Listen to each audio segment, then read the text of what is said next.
Hi and welcome to Criminology at Cowley. If you're interested in what's going on in the criminal world, then this is the course for you.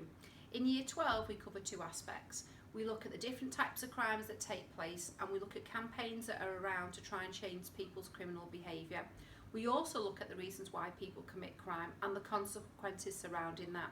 While we're doing this, we will look at local, national and even international crime examples. So it's going to be really important for you to follow news documentaries and things that are going on locally and nationally, because they can be used in your course to help your studies. At the end of Year 12 there'll be an exam and there'll also be a controlled assessment piece of work that you will need to do. So at the end of Year 12 you will have completed 50% of your studies.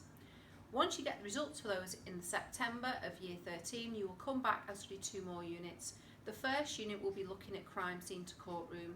So the moment a crime has taken place, who's called to the scene and what happens next. We look at different techniques used to gather evidence and we look at how that evidence is processed. We then look at the court system and how that works, and then we will look at trials that have taken place and decide whether or not we believe that those verdicts were true or not.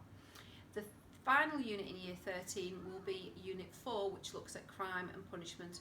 We look at the criminal justice system in a little bit more detail and we look at whether or not punishment works, whilst looking at the same time what social control factors are in place to try and make people behave in the way that society finds more acceptable.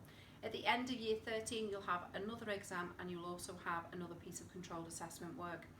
After Year 12 there is the opportunity to resit the exam or the controlled assessment work that you have done in Year 12, so that Year 13 puts you in a stronger position.